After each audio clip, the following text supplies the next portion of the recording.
Good morning, son.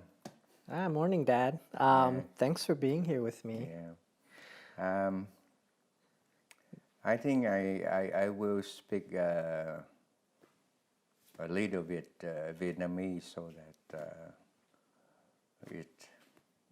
it's been real because I am the Vietnamese. Okay. Mm-hmm. That's perfect. Tên của Daddy đó là Ngo Thanh Lap. That means the Lap is the name. But when I come here, 1985 to become citizen, I changed my name into Ngo Thanh. I took my middle name to become my name, and my name become my middle name. Okay, so that's easy to call in this country. Right. I know today you will ask me a lot of questions about my life, how my life is. I'm very happy because dad and son for so long we don't have opportunity honestly sit down and talk to each other about life concepts, about life philosophy, and I'm very happy today, So you can question me, whatever you like to ask me about my life. Yeah. Okay. Thanks, Dad. Yeah, I know. I know that we've been estranged for many years. Ever since you and Mom divorced, I think when I was 5 years old or so, or maybe 7. Yes. And when you was 5 years old, 1987. Yeah, and I didn't get as much of a chance to really. I mean, yes, you came by and visit, but then as I got older, there's just a lot of things I didn't know about you, and that's been the struggle for me growing up. Was what was my value or sense of being your son, which I didn't think about. And even into adulthood, into my 30s, there was a moment of my life where I felt like I don't need my dad. He wasn't really, he's just another man to me. I really sorry about the time you growing from 5 years old until now without my supporting.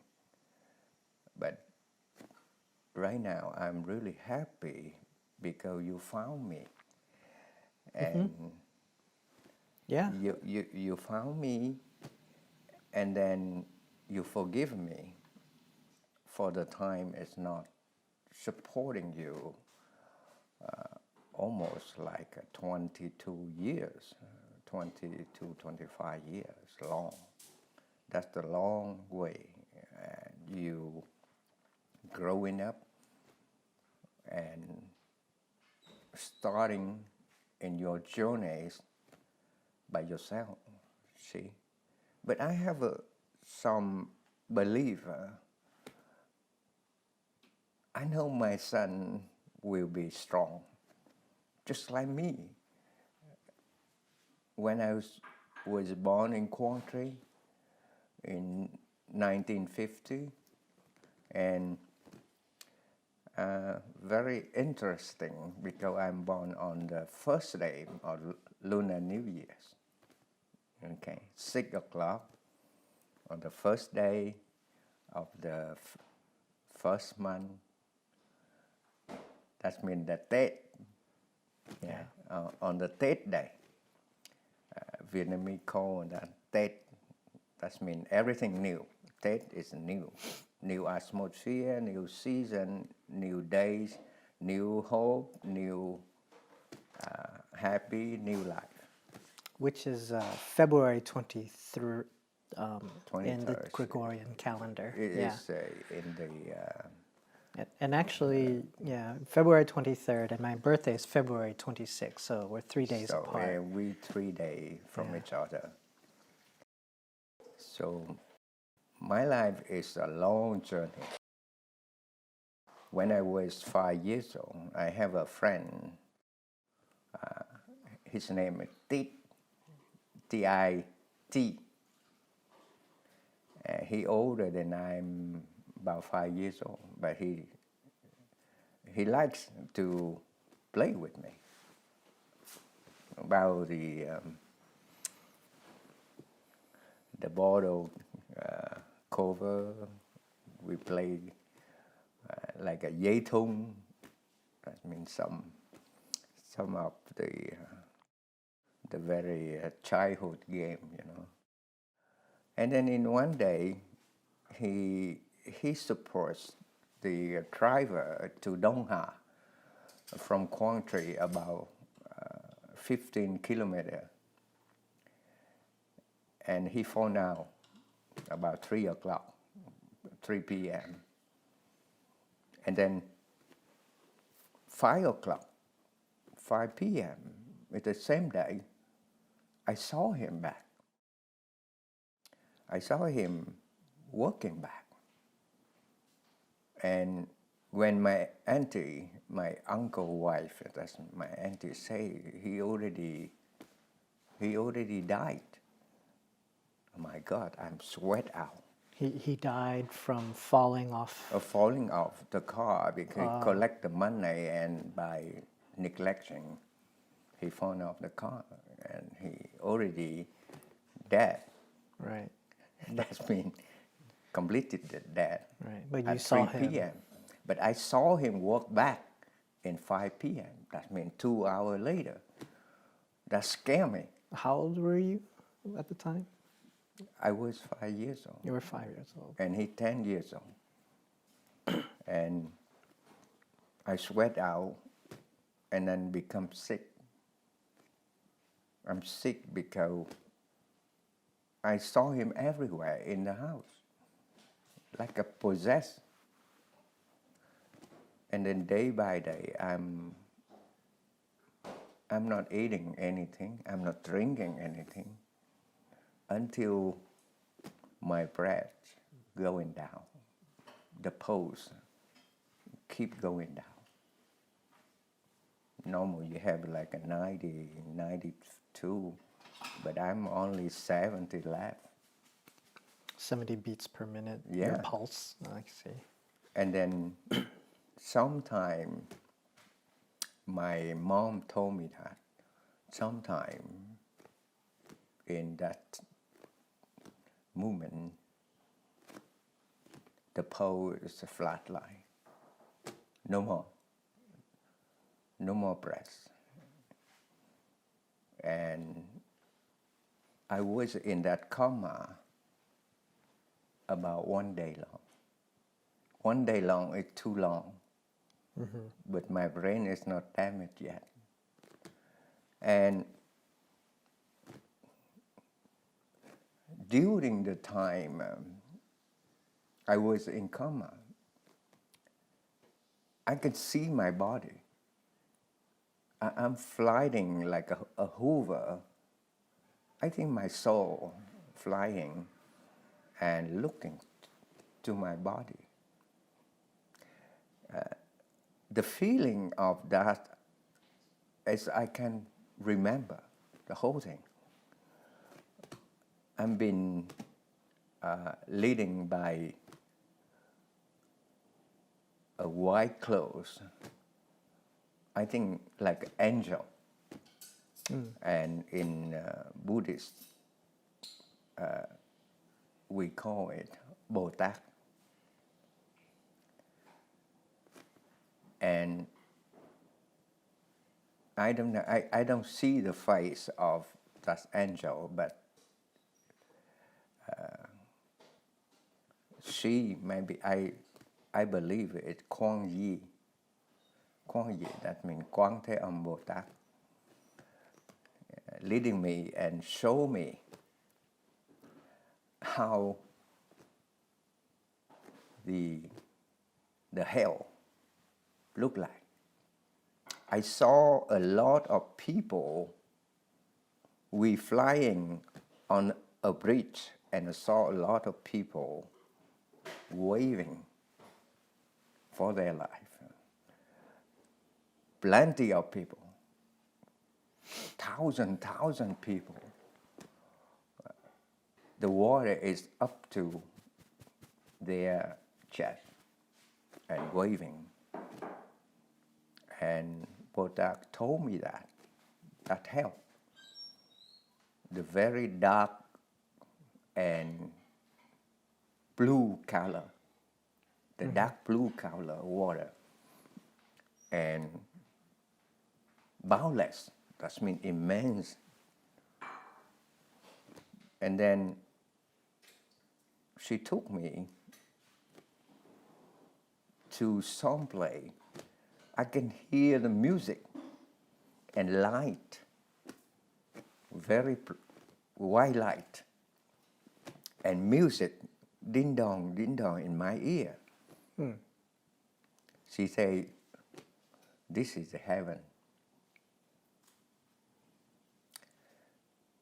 And then she took me, the next step, she took me into a firewall, brown and really hot.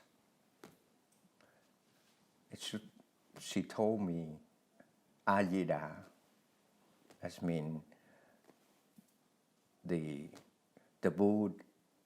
Buddha yield the blessing, the soul of the people when they almost dying, and pray to him. And then after that, I wake up. And when I wake up, my soul try to get into my body. I cannot get it from my head, but I get it from my leg. You got in through the Yeah, I the got leg. it through. It's very painful, but I awake. And some of the Lao Sư monks come to the house and told my mom, your son is being possessed by a spirit.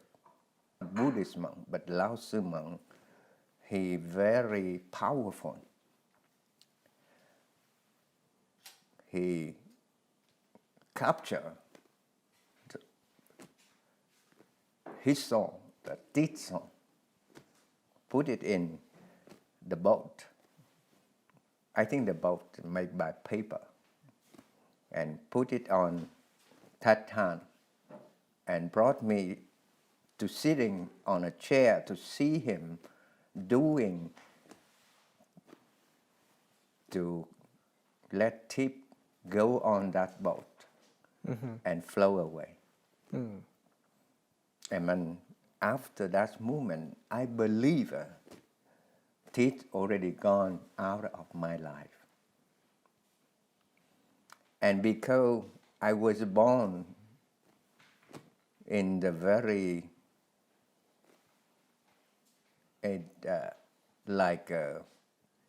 the first day is a yan, that means the tiger. The 6 o'clock is the tiger. The year is a tiger. The month tiger, the year tiger, the hour tiger. So he told my mom, it's uneasy to bring up this child. He will die very soon. So, give to me, I adopt him.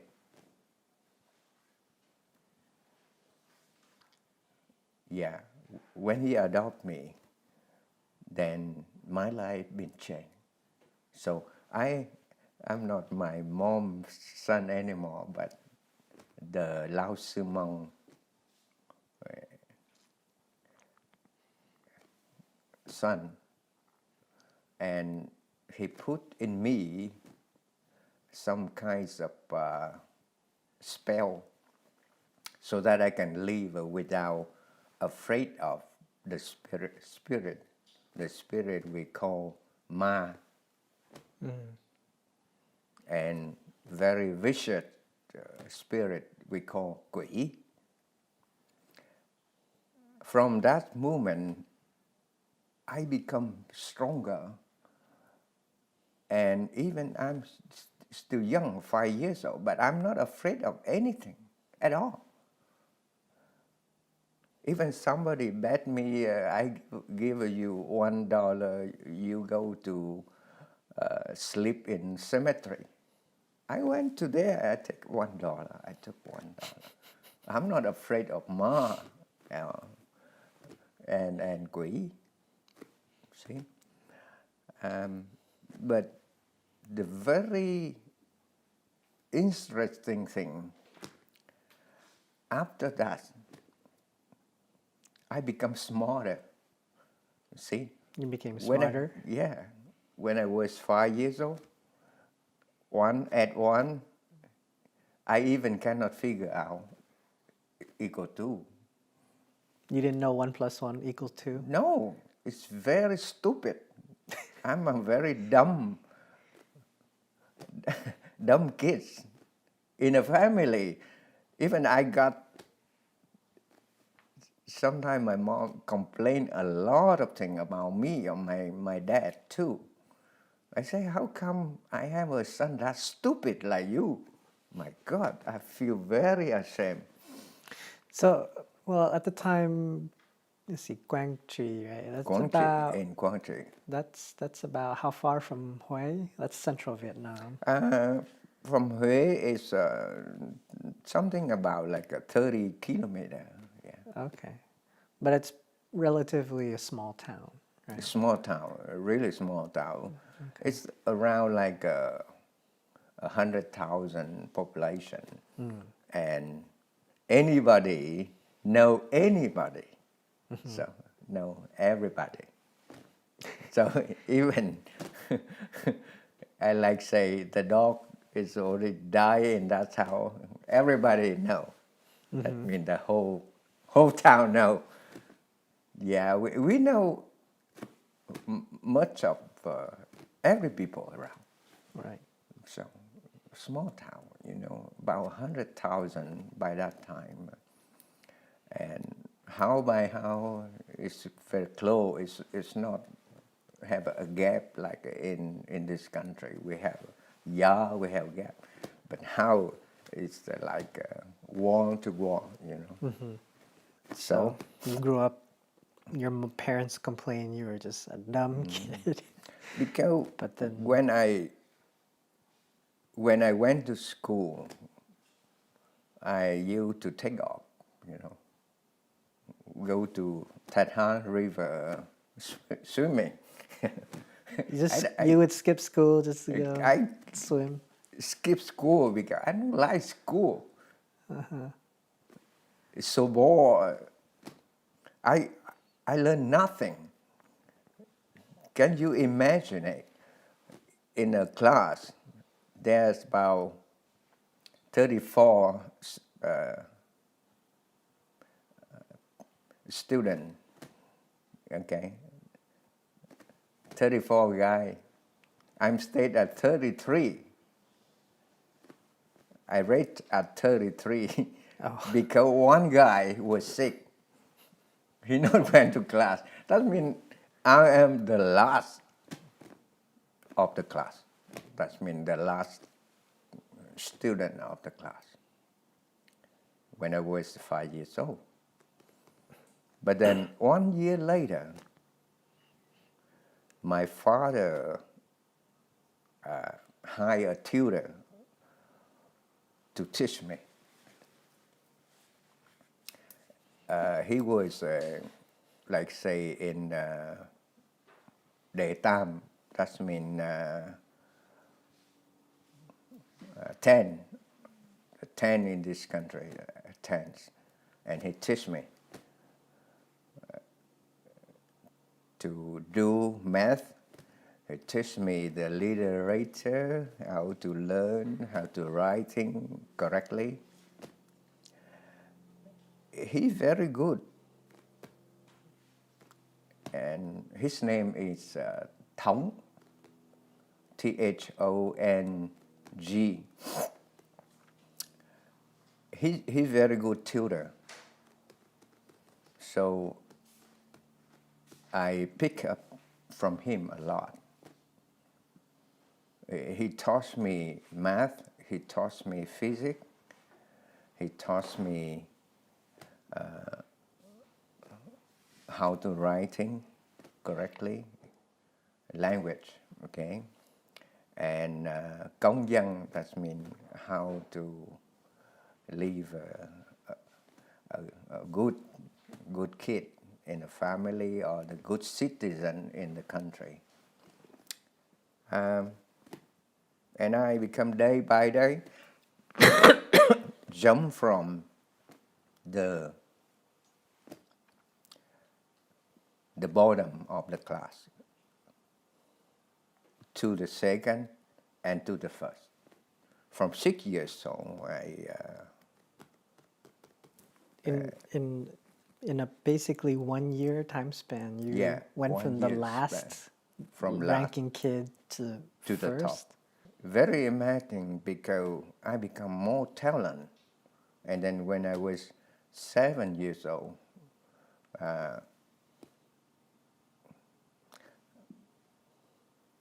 in the Vietnamese system, the education Vietnamese system is the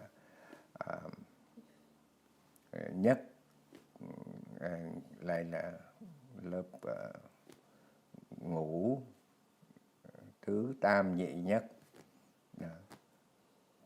And then đệ thất, that means the first year of the high school. Thất lục ngũ tứ tam nhị nhất. That means thất lục ngũ tứ tam nhị nhất. That means 7 years in the high school.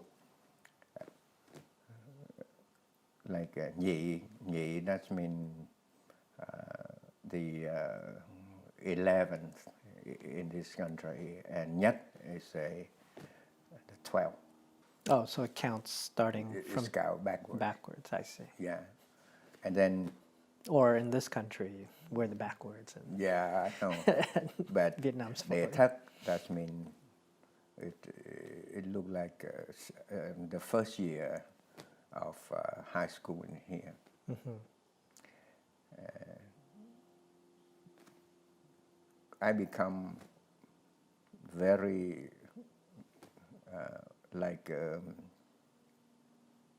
excellent student. And lục ngũ tứ tam nhị nhất, I never fell to the second, only the first. That's 7 years long. And in La Nhị, I passed the first term, that means two tài baccalaureate, the two tài một, that means the first part. And when we go into 12, we complete the second one to complete the baccalaureate, to finish high school. But then I finished with very high level in compared to 13,000 students for the whole country. And when I finished the second part at 12th, the 12th class, I become very excellent. And then when you finish high school, if you have a high grade, then when you get into university, you don't have to pass through the examination. There's an examination to get into automatically. University. They like it. Of course, you are a good student, excellent student. They love to have it in their school. Okay, first of all, I participated into medical school to become doctor. And then when I saw a corpse, dead body, I so afraid it come back to my memory about it. So I gave up medical school. And then I go to literature in Saigon, Văn Khoa Saigon. I feel better because I learned geography, social science, literature, philosophy. So I like that kind of stuff. And beside the school, I participated in Van Han University. Van Han is a monk in the Lee time, and that means the 11th century.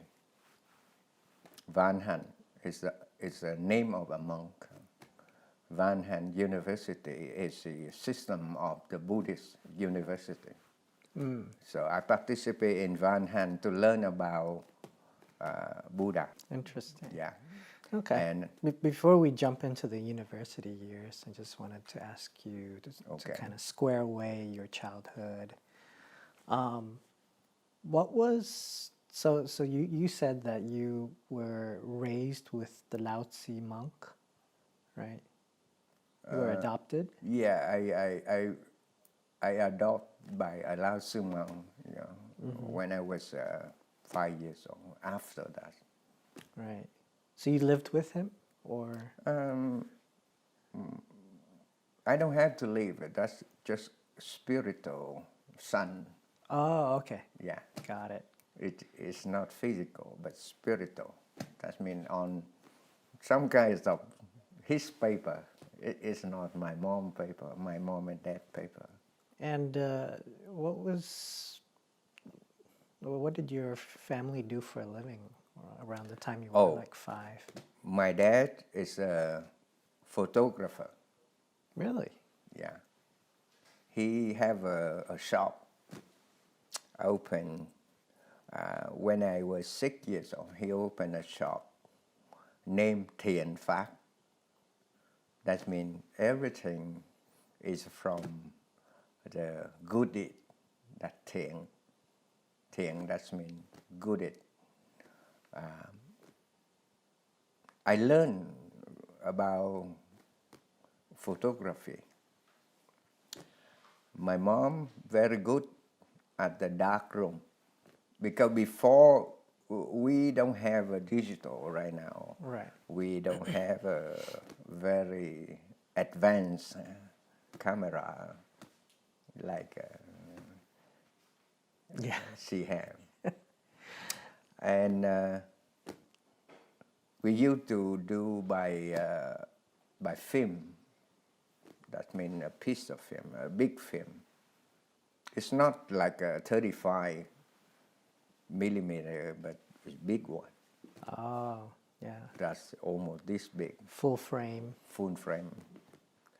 Which I only know that term because I used when I went to college, I took photography class and they had a dark room.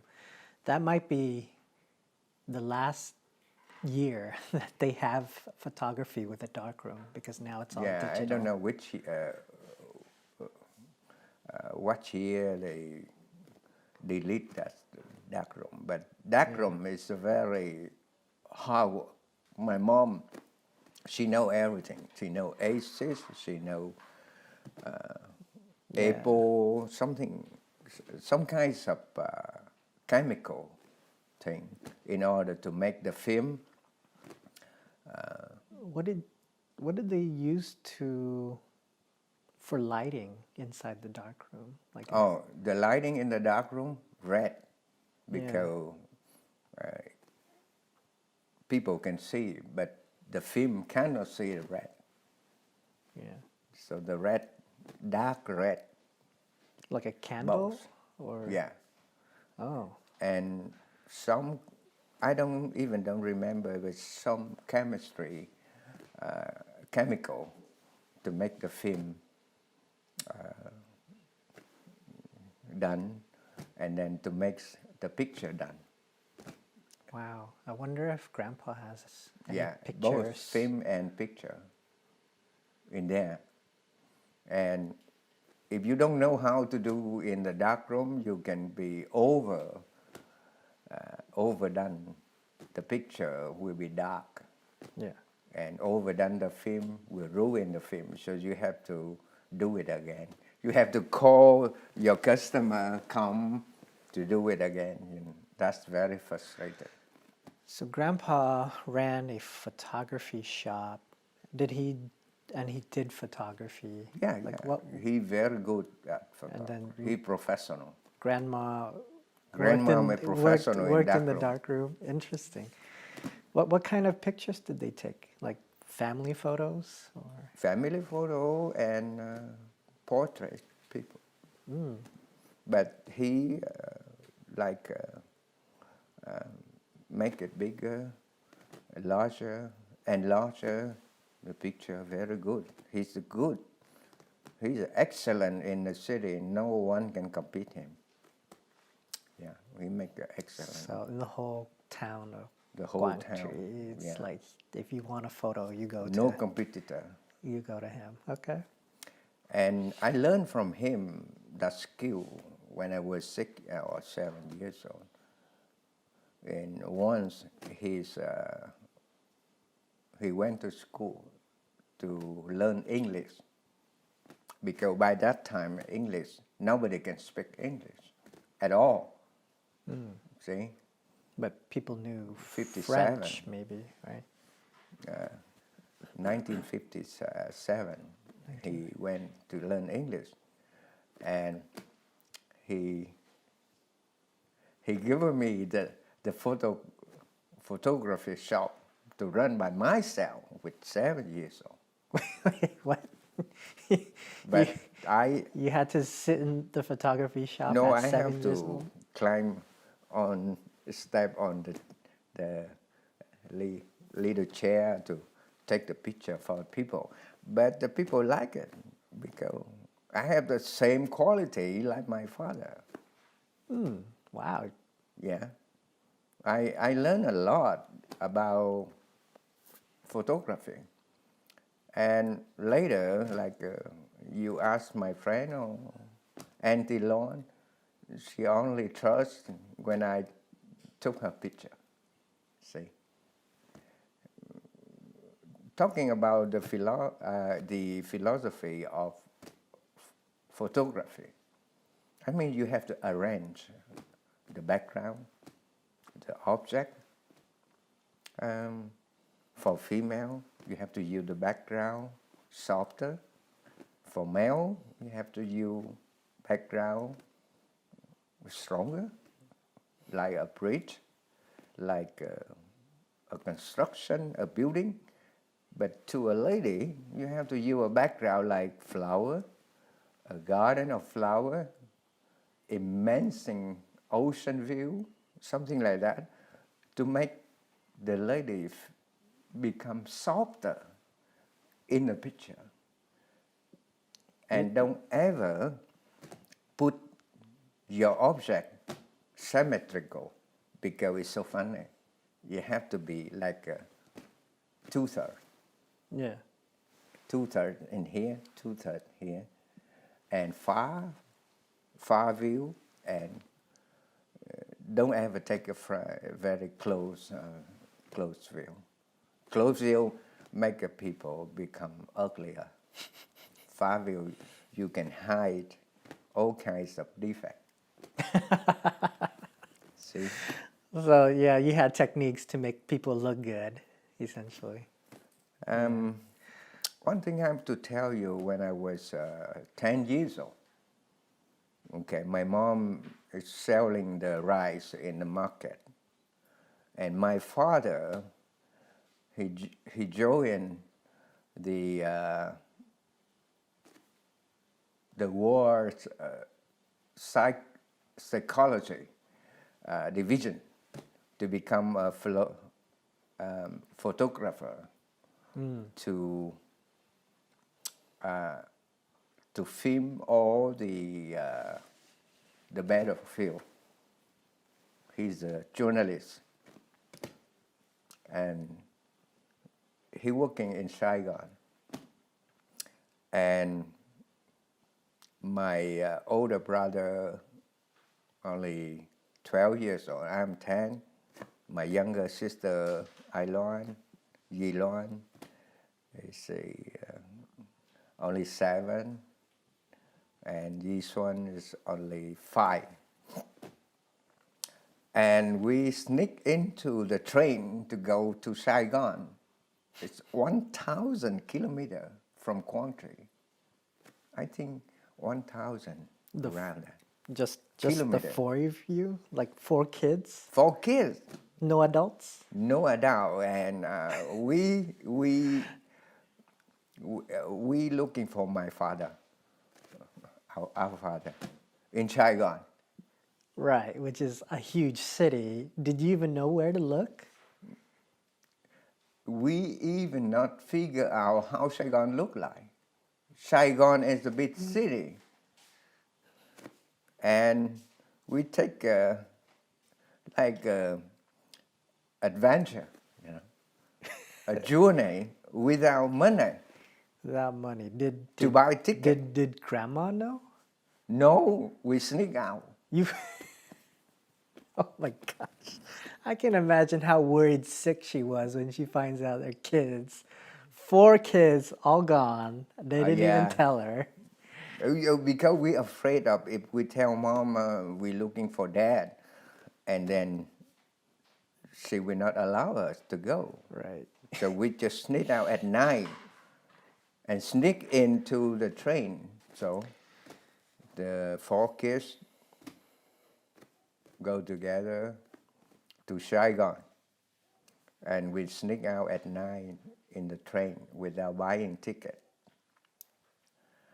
And every time they check the ticket, we get into the restroom. We all get into the restroom until we reach Saigon. I'm asking the passenger close by and say, "Is that Saigon?" They said, "Yes." You know how many? About 2 days and 2 nights to get into Saigon by train. Maybe more than that. I don't remember. But somewhere about like almost 1,000 kilometers. And when we drop from the train at the train station, we even don't know where to go.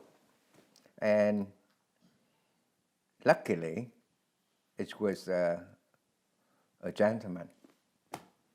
He looked at our face and say, "Look smart, kids, but where you come from and where are you looking for?" I get the feeling like he saw you 4 kids and thought, you're not from around here, are you? Yeah, it's not around. He know because he live in Saigon. He know. Yeah. I said, "I'm looking for our father." And he told me that, he asked me, "Where is your father?" We don't know. We know only chiến tranh tâm lý. That means the warfare psychology department. Oh, so he say he know where is it. So he have a car. He drove me, all of us, to the front of the department, and he asked the guards and say, "Where's Mr. Tien?" And he said he know my father, because my father is very friendly. He always make friends around, so the guard know. He said, "Okay, sit there." And I asked, my father, when he just came out, we say almost like, "What the hell you all here?" And I'm looking, I miss you. We miss you, we're looking for you. And said, okay. He borrowed the jeep, That means from the department and brought us back to where he's playing. And he ran a little house for us. But that's how now become a very beautiful souvenir for us. Now become our house. But the first renting is the random renting. I mean 40/5 Trần Quang Diệu Street. That's very beautiful memory about the house. How long were you staying there at that house? Stay at that house for long. Yeah, until... Oh, so he didn't send you back? No. And later, about 2 years later, he came back to Quang Tri to brought the whole family, to bring the whole family to Saigon. And we lived there. We already lived there. We never come back to Quang Tri. So you had to change schools, right? Yeah, go to school. And Trần Lục, I remember I came to Trần Lục. And, oh, by the way, we did come back to Quang Tri. Yeah, we did after that. We did come back to Quang Tri because I complete the high school in Quang Tri. Part of Quang Tri, and then part of in Saigon. I remember in 15 years old, I learned from Saigon, Nguyễn Trãi. But before that, I learned at Nguyễn Hoàng, Nguyễn Trãi, Nguyễn Hoàng. Huh. Partially of high school. I come back there to finish the Tam, and then I went to Saigon. Yeah. That means a half of my high school in Quang Tri and a half in Saigon. But that is a very fun time, you know. We living in a very hard condition. Every day we don't have enough money to buy food. We have to eating the food very very cheap food, you know, like an egg, 2 eggs for 4 people. While you were living in Quang Tri or Saigon? Saigon, when it was Saigon. So Grandpa didn't make enough money to... Yeah, because he's just a journalist. It's not enough. Yeah. But the time gone by, you know. My father is very good father. He struggled very hard in his life to bring all the 11 kids. 11 kids. Yeah. That's right. I mean, I think recently my cousin Nina did the family tree, and my oldest, she didn't make it. My oldest sister, Kim Hoa, she very talented and beautiful, and she didn't make it because she have some water in the lung, and I think it's called pneumonia. Yeah, right? Pneumonia. Yeah, and the whole family I sponsored to the United States in 1989, but before that, she couldn't make it. Mm-hmm. That's She passed away. That's a lot of kids for grandpa to support on a journalist's salary. Grandpa is very opening. When he make a lot of money in Saigon, and I remember when I was somewhere 17, 18, he just put the money in the closet. Everybody can use it. He make a lot of money by doing some business. Also, he had another business besides being a journalist, a side hustle, as we call it nowadays. And then grandma, she would sell food at the market as well. Oh yeah, when that means after 1975, when life will go down, everybody go down again. But I make a.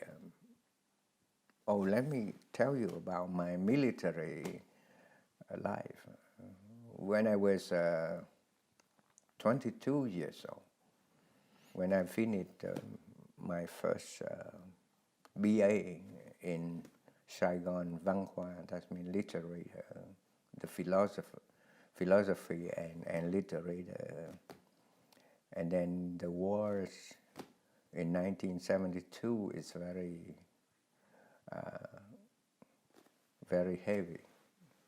The battlefield need people, so they call the president Thieu call. I have to go. So you graduated from the university in 1972. Yeah, I have to come back to Thu Đức Academy, training for officer. But during the time 8 to 22 years old, I always in the organization named Buddhist Family. I practiced Gia đình Phật tử. Gia đình Phật tử. I become huynh trưởng. That means that's the brother, the big brother. Yeah, so you're part of Gia đình Phật tử from 8 to university years. Before we jump into the military, maybe talk about your university life. And I think that,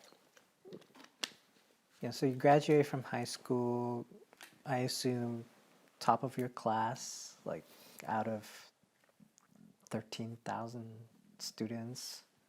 Yeah, I'm the first one, almost like the whole town. Wow. And then you went to university in Saigon.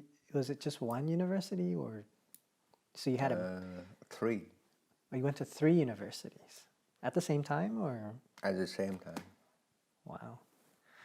So first is Văn Hoa. I learned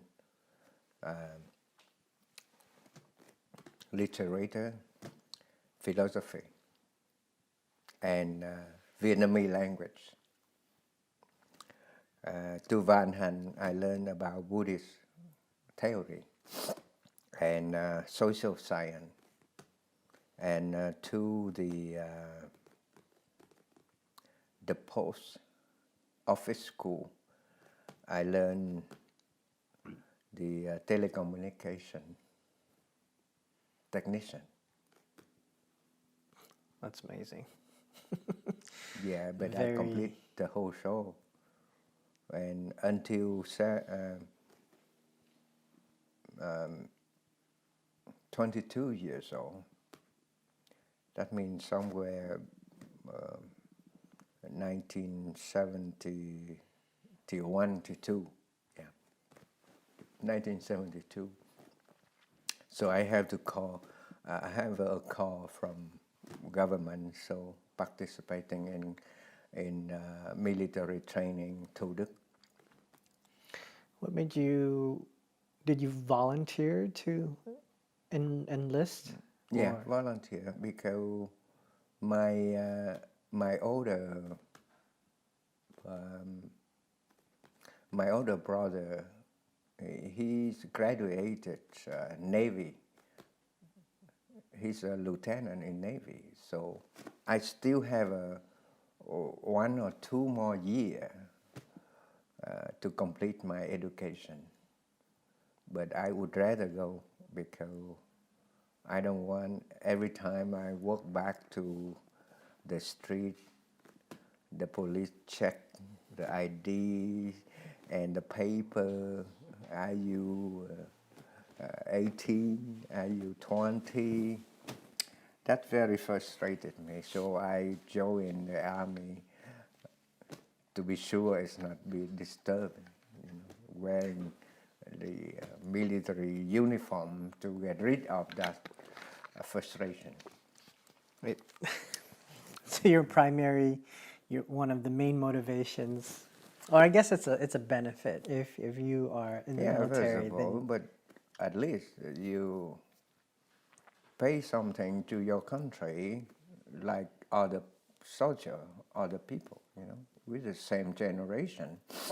Why we're just sitting in the school and out there they fighting their life for our safety.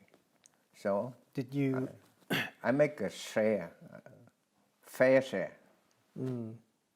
so definitely your older brother being a part of the Navy was did you maintain communication with him while he was in Yeah, service? yeah, we did. Okay. He graduated 2 years and then went to the United States 1974 for refresh in Monterey. Oh. Oh, he came here. But he stuck here when the wars end, Right. because he have nowhere to go back. So he's stuck here. He's stuck in Monterey. So 1972, I mean, so you served in the military for 2 years. Where were you stationed or deployed? 2 years. First of all, because I have a background in telecommunication specialist, so it took me to the telecommunication division first, and 2 years later, that's mean almost 73, 74, I came back to work for the telecommunication in Saigon. That's the for government. Because I used to be an expert in telecommunication. I can handle the microwave, radio, everything. So maybe rarely the technical people at that time,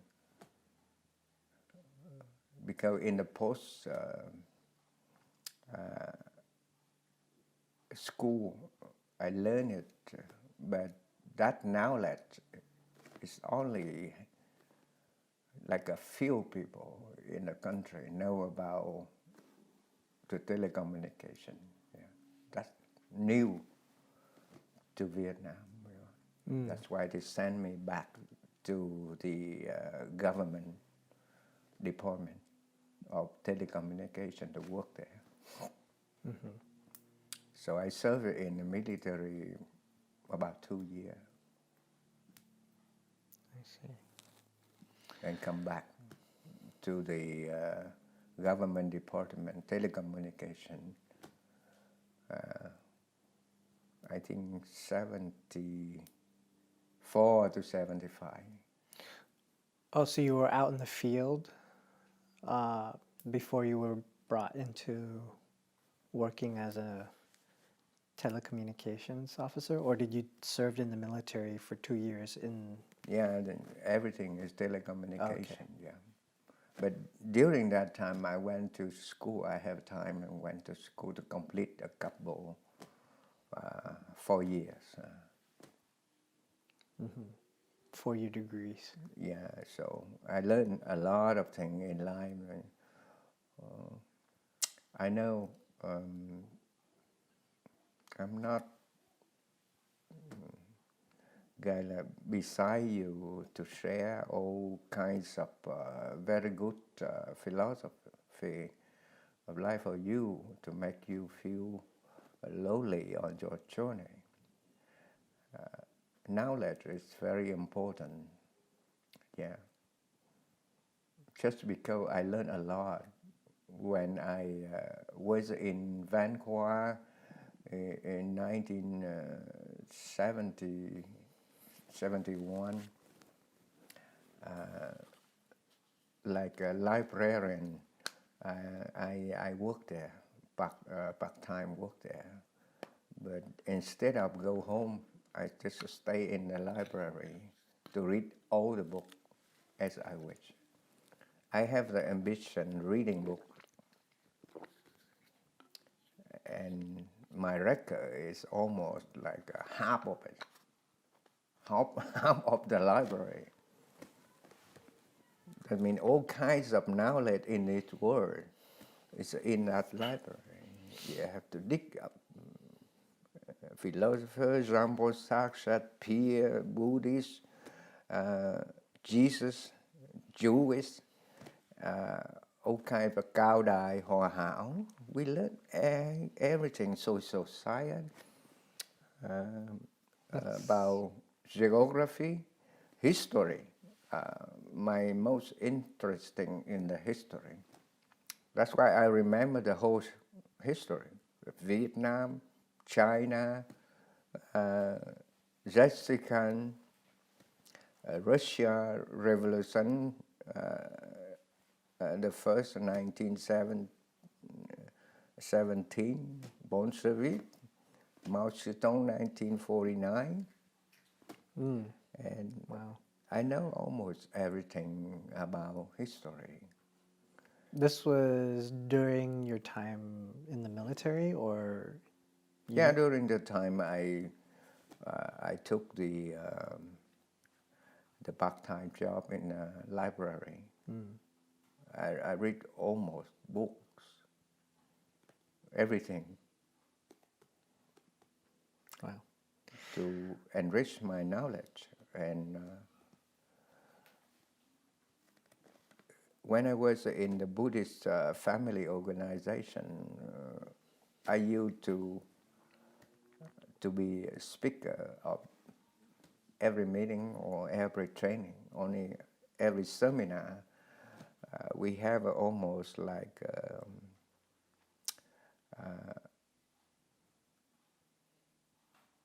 a couple, I think with from Huế to Saigon to Lục Tỉnh, that means to the south, we have almost 4 areas, and each area we have like 5 to 10 group, and each group is in an average of about 50 to 100. So we're from Huế. Huế is the most, but to Huế, Đà Nẵng, Sài Gòn, Quảng Trị, Quy Nhơn, Tuy Hòa, and I make a seminar everywhere in the south of Vietnam with because I used to be a central,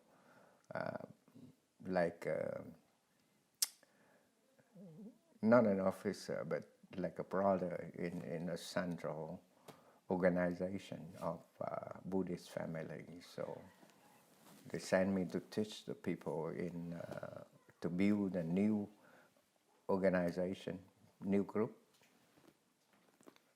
Wow. So you at such a young age, you were basically a speaker. Yeah, the speaker. I give it speaker. That means like a teacher. Yeah. Because I used to be a teacher when I was only 21 years old. I become like a very talented student. So my teacher is Prius. He's invited me to teach in his school because he know my talent. And I practiced there about 1 year and a half. And then I joined in the military. You were a speaker, and then you joined the military. I used to be a speaker when I only like 16 years old. I'm already learned a lot from Buddhist philosophy. So very good speak. I have a talent to speak out, to express my feeling, and some skill to convince the people.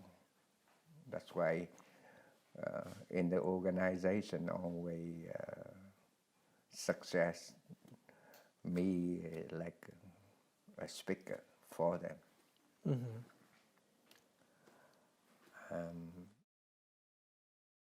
When the war ended in 1975, because I was an officer, lieutenant, so I have to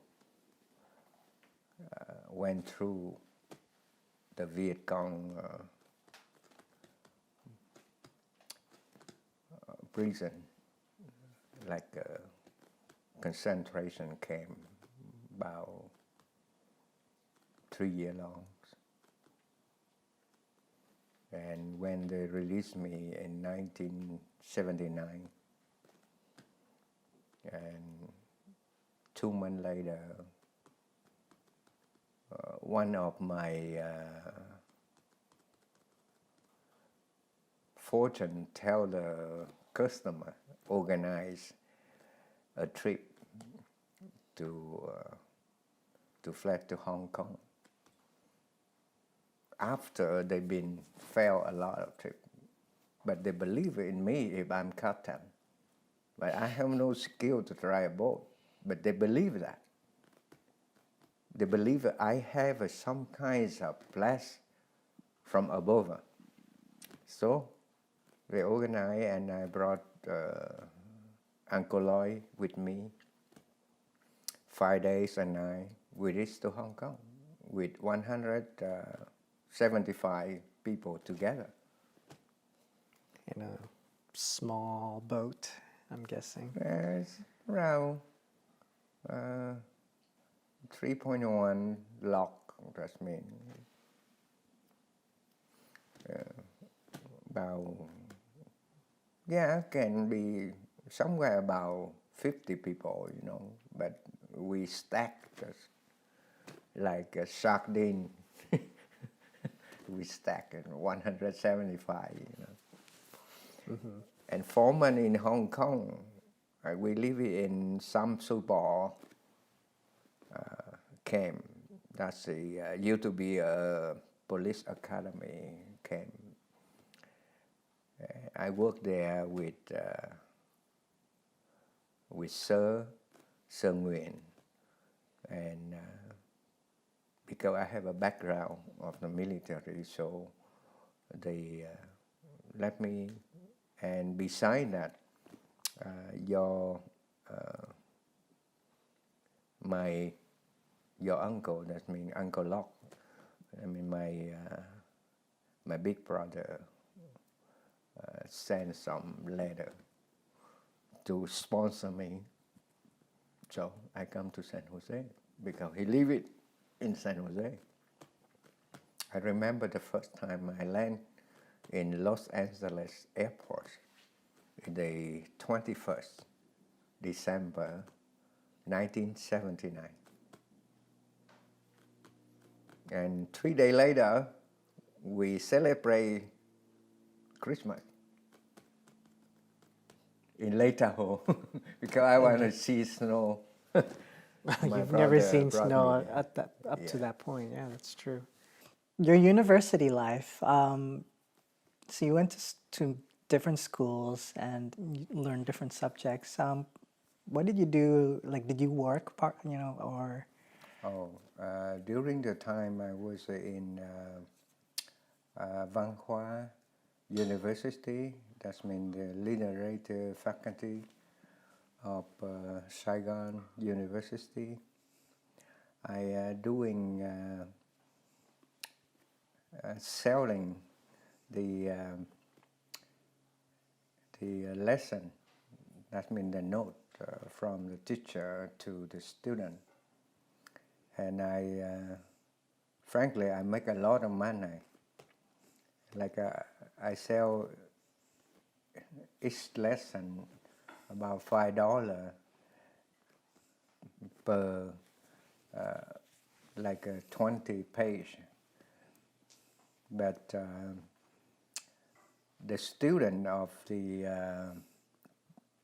that means the number of the student in Văn Hóa is almost 2,000-3,000 students. Each individual Saigon University accept like some of like professional, like a medical or like nông lâm súc, that means agriculture engineer, or phu thọ, that means the electronic engineer or electric engineer. It's the last student because they selected. But in Van Khoa or Van Han, it's plenty of people interested in different fields. They want to enrich their knowledge more than to take for career rented for the careers later. So majority of the young Vietnamese by my time partially would like to become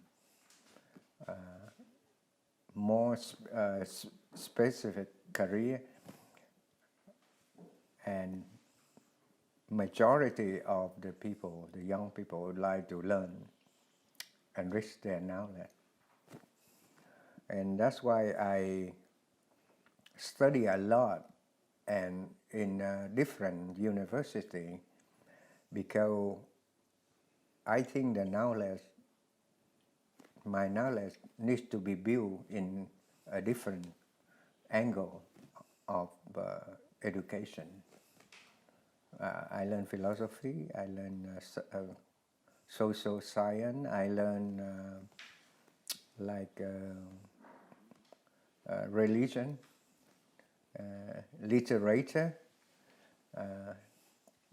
telecommunication, technical, and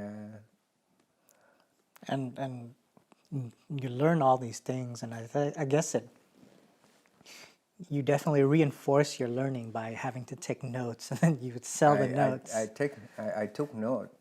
I took note and then resell the note for $5. Did you have to like how did you copy the notes to sell? Oh, to make a Roneo. Roneo is a way before, in a very early. We don't have a printer yet. We have Roneo. That means you type and then on a paper, and then you put ink and rolling the paper underneath it so that it copy. Oh.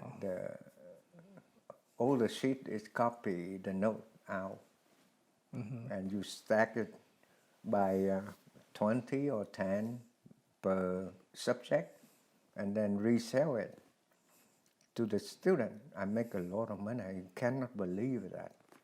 I sell 1,000 copies. That's pretty amazing. 3 of us. There's 3 of you running that 3 operation. of us. I'm the one who go into the class to take note. The other guy prepare the printer and typing. And I'm the selling too, because, okay, let me tell you why I can sell a lot of things, because I have a good voice. Every Friday, by the end of the day, we organize music. I play music by guitar, by my guitar, and then we put a lot of notes to sell. See? So you're holding like a little mini concert to... A little concert to impress the younger student. That means the student beloved us about a couple of years. So at the 3rd year, I make a lot of money because I have the talent to remember. I remember things. It's like terrible. I can't even remember the whole speech of the teacher and rewrite it into the note. That's why my duty is to take note. The second guy just typing, and the third guy printing. And we share one third of it. What did you do with the money? I give them back to my sister every early morning when they wake up. In the corner of their bed, a stack of money. They love it. That's why they always love me, all my sister, for their need. Because at that time, nobody can make that much money like me. Yeah, compared to what you were living like before, where you only had enough money to like share an egg with your 4 siblings. Yeah, I share to all my sister. That's why my money, I can buy a car easy and buy a motorbicycle, like a Honda motorbicycle, easy. It's interesting to think. You basically created Cliff Notes in Vietnam. And then you marketed by playing the guitar. Where did you learn to play the guitar? Okay, when I was about 12 years old, I remember there are contests, about singer contests. I'm the one who's the youngest because 12 years old. I bring my guitar to the stage. Okay, but even the curtain is not open yet, I'm already singing. That's why people make fun of me. But my voice is good. That's why I have a reward from that contest. And from that moment, I start to learn from my neighbor. His name is Tung. He's older than I am, about 10 years old. But he played the guitar very well. Every night I listen to the music he played, and I love it. That's why I suck into music. I came to his home because he blind. He don't see things, so he just talk, and I brought my guitar. My guitar is a model in the photography shop. My father have a guitar. The people would like to make a model, you know. Oh, to pose. To pose the model. So I learned from there. And then when I 16 years old, I make friend with one band, that's the Black Star Band in Saigon. They play at some club at Saigon. And they have some like a wedding party show. I love the music, even I don't mind to carry the equipment for them. But in one day, one guy been sick. That's the accord guitar. That means the play key. And they would like to fill me in so that they can have a 4 musician to take the money from the wedding owner. They fill me in the position, but they don't turn up the amplifier so that I play just like a puppet, you know. They're just for show, not for actual. Just for show up. Why didn't they? Did they know that you could play the guitar? They didn't know. They think that I love their band, so they let me go with the band so that I can support them by carrying the instrument in and out. Oh, so you didn't tell them? Yeah, I didn't tell them I can play. Oh, so that's why they turned it down. They turned it down. It's like, okay, you're not But actually then playing. In You're some gonna song just... I know, I turn it up, and I start to make instead of a chord that means the key, a lead.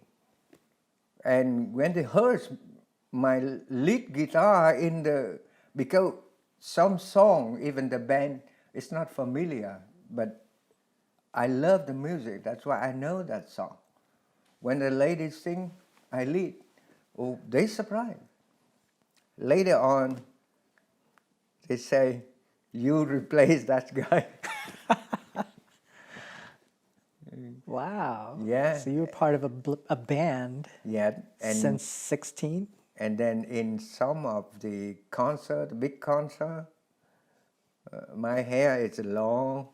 It's not like this. I put long hair like the 60, you know. You know the 60. Uh-huh. Yeah. I was 16, that means 1966. Oh, we play all over the place. And the audience jumping into the stage, press me down because I lead the guitar. It's really fun, you know. That's the time I play. I'm just having a humorous imagination that ladies are jumping on the stage. And even when I was in the military, I used to be the chef of the orchestra. Yeah. Sub program in the military, I'm the leader. I'm always in the music. And even when I get into this country, in 1981, we organized a group, like cultural music group, Văn nghệ quốc gia. I am the chef of the music writing, the play writer, and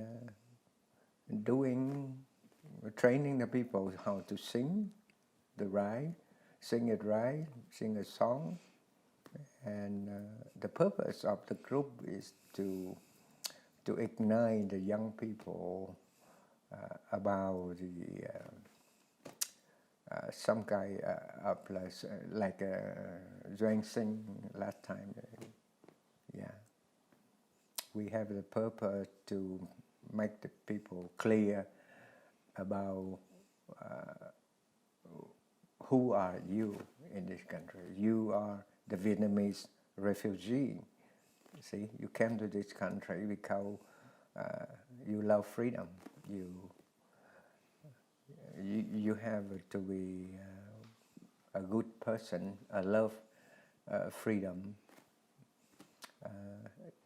Young people, and all of the students around, like a fall, San Jose University,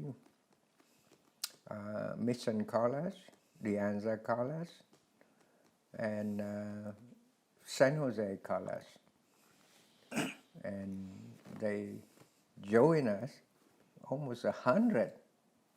So we make a very good show in 1970, 71, 74, 76, and we ended by 87.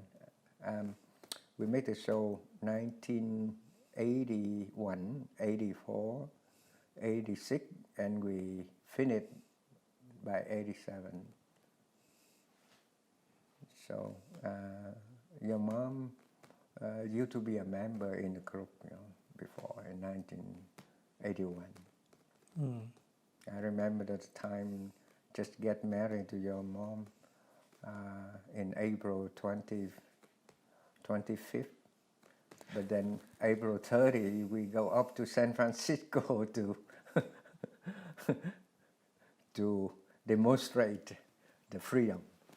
Oh, you participated in demonstrations? Yeah, 5 days later. After you got married, yeah, you go to demonstrations. Only 5 days. We have no honeymoon, nothing.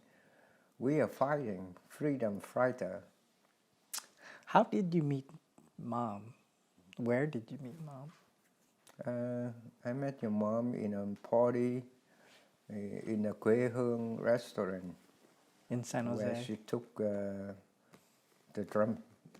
drumstick of the guy and played drum. I say, that's a very special girl.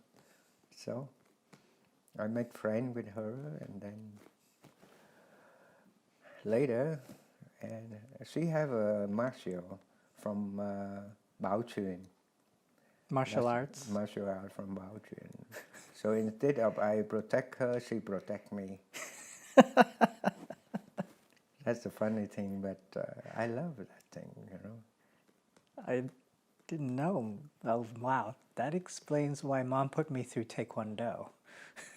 Now that I think about that's it. why she put you in Taekwondo, because she loved martial art.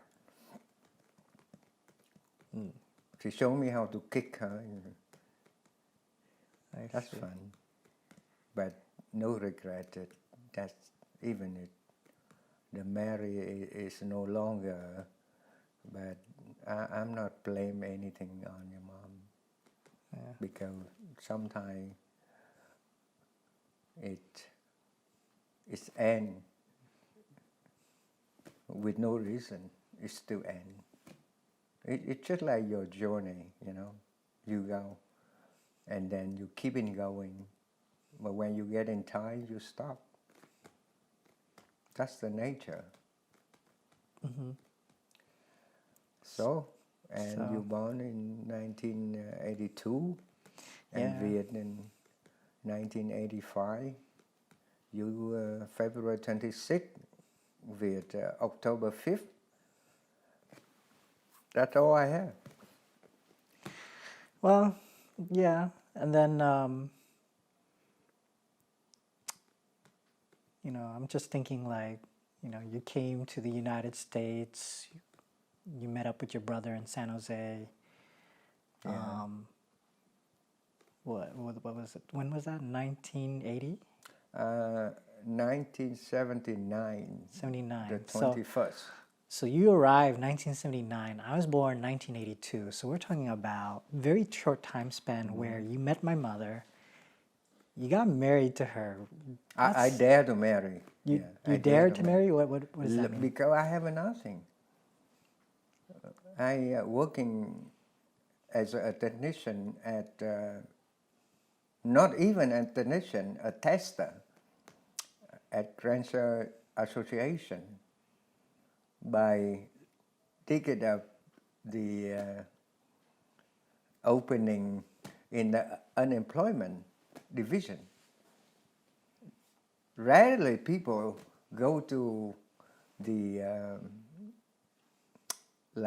development of unemployment there, looking for job.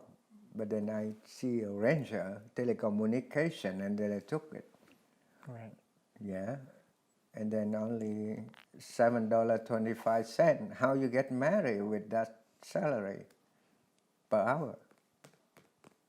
Now I gotta ask Mom why she agreed to Your a marriage. grandmom agreed because Oh, Grandma grandma agreed. agreed to it. Grandma say, okay, we taking care of everything. FYI, you get married to my daughter. Yeah. But I was lucky because I have one uncle. He used to be a pilot in South Vietnam Army. And he also supported me. He given me $5,000 at that's 1981 is really big. Yeah, that's a big sum back I then. don't know where he is. His name is Thanh Mậu,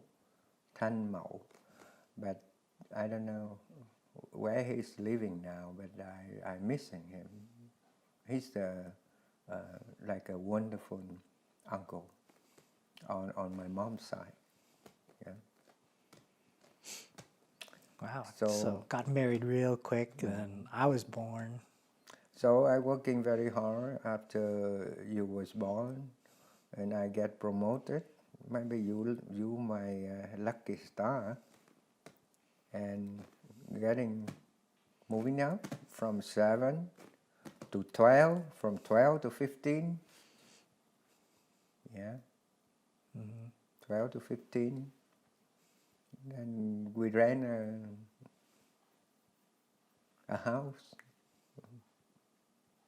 I remember on the autumn, Autumn Vale. yeah. Yeah. I see that street. I pass by it every so often near where I currently live. Yeah, and you kinds of, when you just born, we share a room with some of the very good couple, you know, Oh, you rent out a room from a house, in a house. from the house, the master bedroom. Yeah. And after you were getting 2 years old, and we rent a house at Autumn Vale Driver.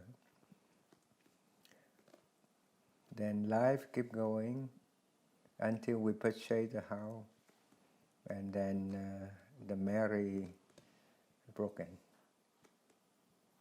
1986 and then 87 broken. After 1 year purchasing the house. So we've been in a hard time. Some of argument, but I can think that's all my fault, yeah, all my mistake. Well, we don't need to go into that. I think, what happened, right? But, when you were divorced, then you had to live on your own again. And Yeah, I live in my own. I doing at the company, Granger Association, I keep on there about 14 years. 14 year total. Then I go to the OSHA-RF, about 5-6 years there, and go to Spectrum. Used to be Spectrum, and later on they changed them semiconductor. and you sponsored the rest of the family during this time, I right? sponsored the rest of my family about 10 years long. It took 10 years? It took 10 years. So you applied for their citizenship in 1980. Yeah, it took almost 10 years. Wow. After I get married, I sponsored the family, the whole family. Well, you applied. 81. You applied. But And then they didn't 99, come that mean, until... approximately about 9 years. Right. Around 1989, 1990. Yeah, 9 years. For the whole family? Yeah, My parents, my auntie. I remember meeting my cousins V and Bao for the first time as kids, you know, when we were in the apartment. Yeah. The townhouse, sorry. It was at the townhouse. And they didn't speak English. And I barely understood what they said in Vietnamese. I can understand Vietnamese, but I couldn't really communicate. So I had very interesting memories with them where there was one time we were hanging out with each other and we were all hungry and we wanted pizza. And we ordered, I think, Domino's to be delivered, and we paid the delivery guy with a jar full of pennies. Oh man, the look on his face was just like he was just stunned and like, whatever, I'll just take it and go. But yeah, we tried to make it easier for him by stacking the 100 pennies in hundreds, but he wasn't very happy. But yeah, I remember like they came later on in my life. So in short, 5 years old, almost there. 16 years old, become musician.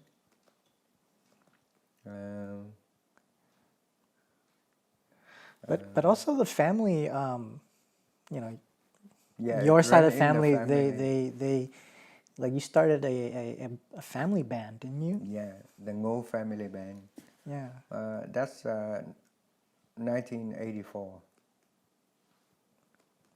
So you had your own like Vietnamese Yeah, but cultural then, youth. later in 1989, Uncle Long joined the band so that we complete. Awesome. We not borrow the musician. And T Dai and Auntie Chang is a singer. I'm playing the guitar. And we only hire a keyboard and the bass. But later on, Uncle Long replayed the bass. Uncle Long played bass very well. So the whole story of family is a big family. I have a small family with 2 sons, but my parents have 11 children. And a good number of them became a family band, which is...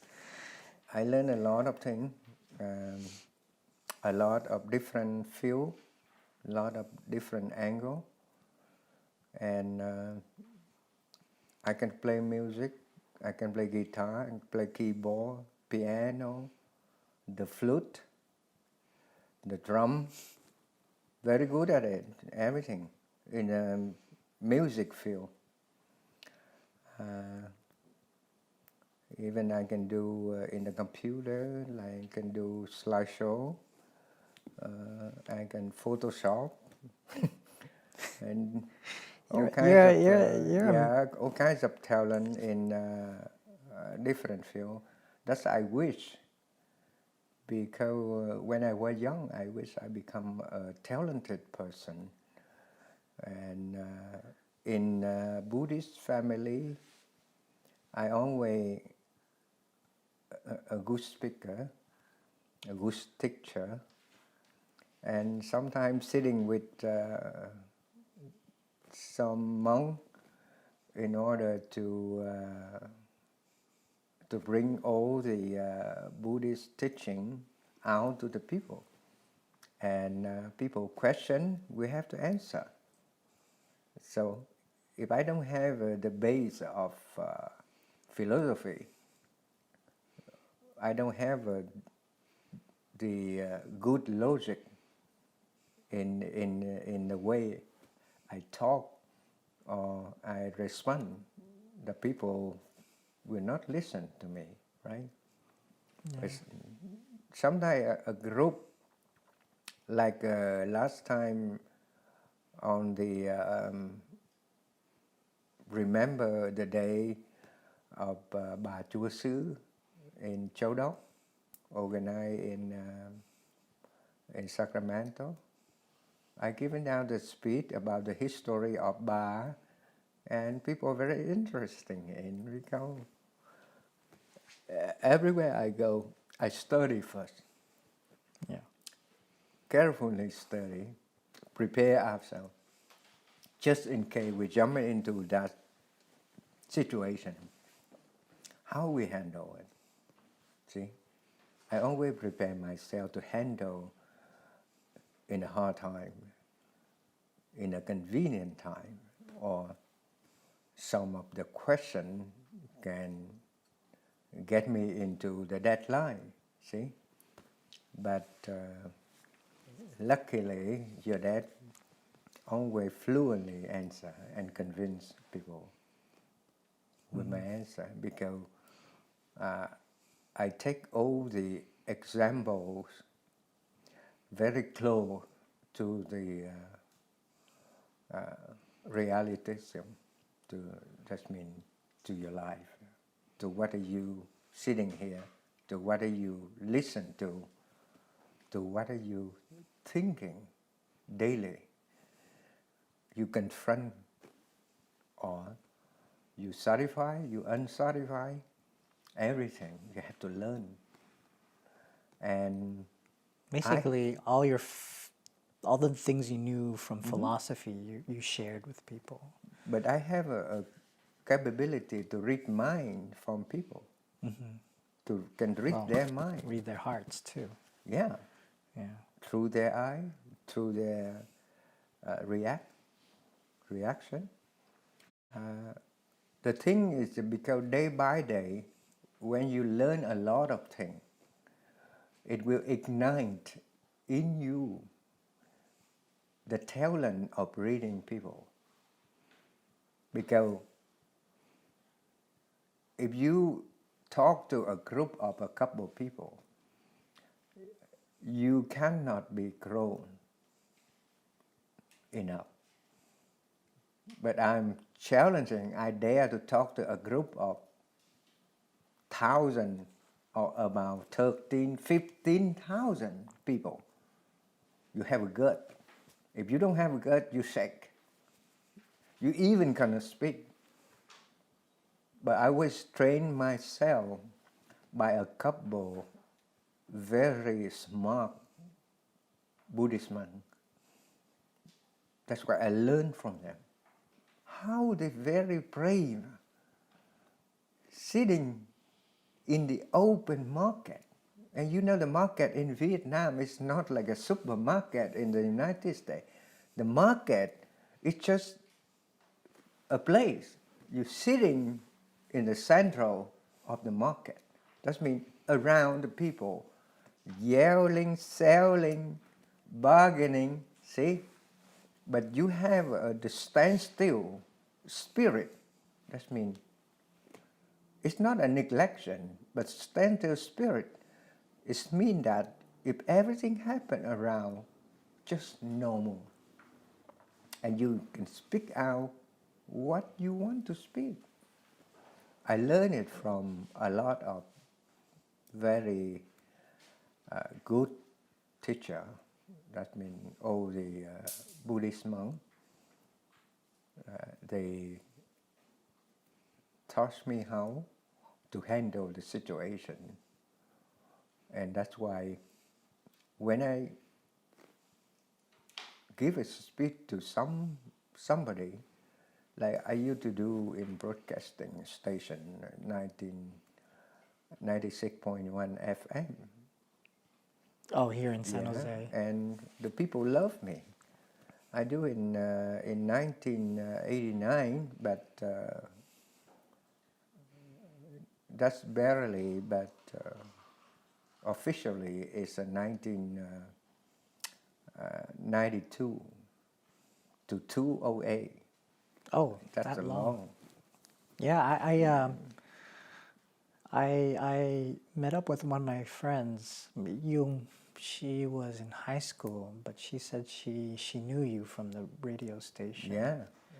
I make joke because when the people come here, they all feel far away from the country, their own country. They feel sad. So I make a comedy to make them laugh, to make them happy. If you cannot give food to them, you cannot give the money for them. You give them the happiness, Nourish the their soul. joys, Nourish the their, joyness. yeah. That's one of Buddha teach. If you don't have a money to give, just give them the joyfulness, the happiness. So I make a lot of comedian, about 120 something story about comedian, about philosophy, about the funny thing in life. You know the format of funny. Okay, if the girl, okay, make up to become a man, you not laugh. But if a man with a mustache make up to become a lady, you laugh, right? That's the format.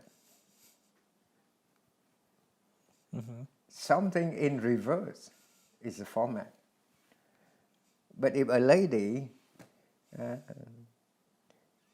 make up to become a man, it's not funny, right? Well, it can be.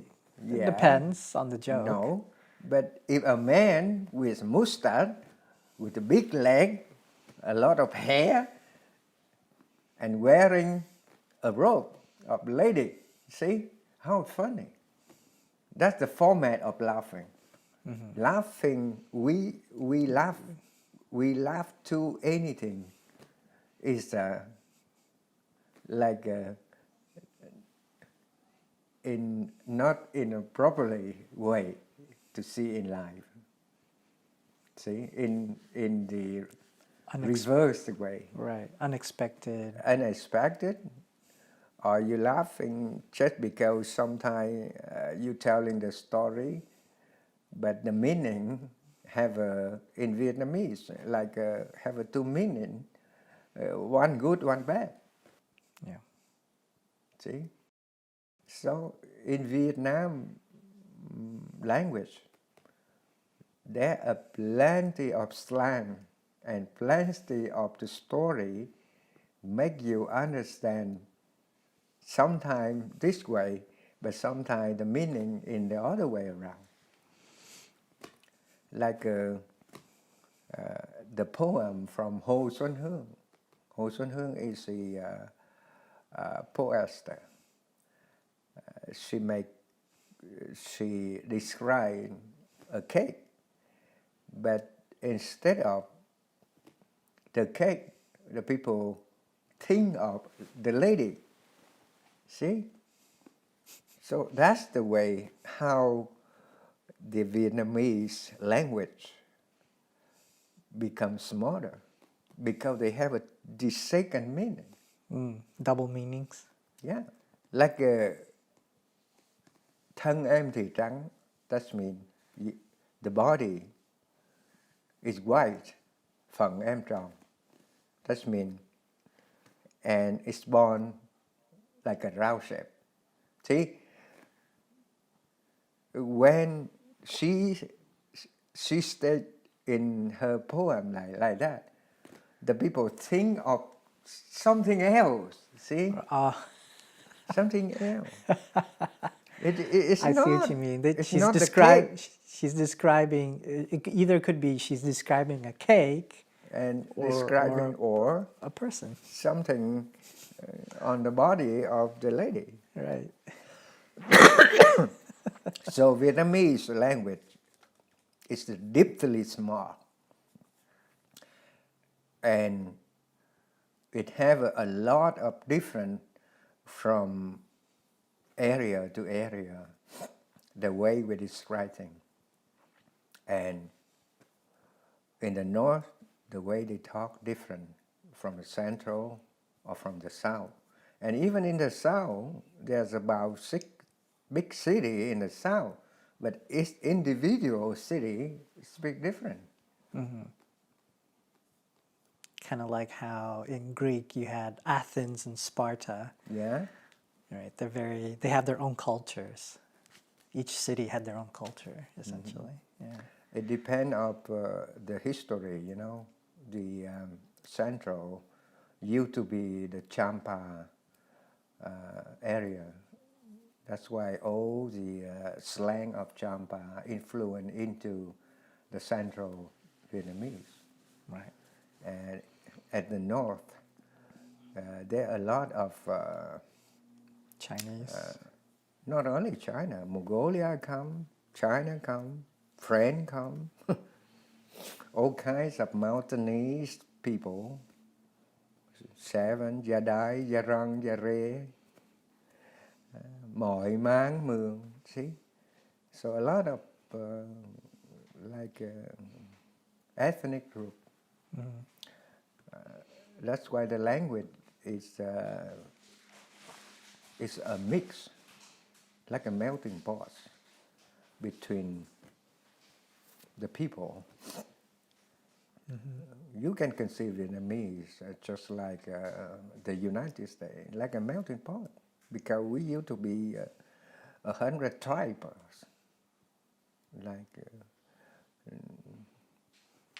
like 3,000 years ago. We are 100 tribes. Yeah, kind of like Native Americans here. Yeah, like a Native American, but it's not in Vietnam now. Right. In up north, in Ngo Linh Mountain, that means where the South Chinese now, South China now. Vietnam used to live in there. I guess we can. I wanted to ask you about, you know, you learn philosophy, you learn about views on life.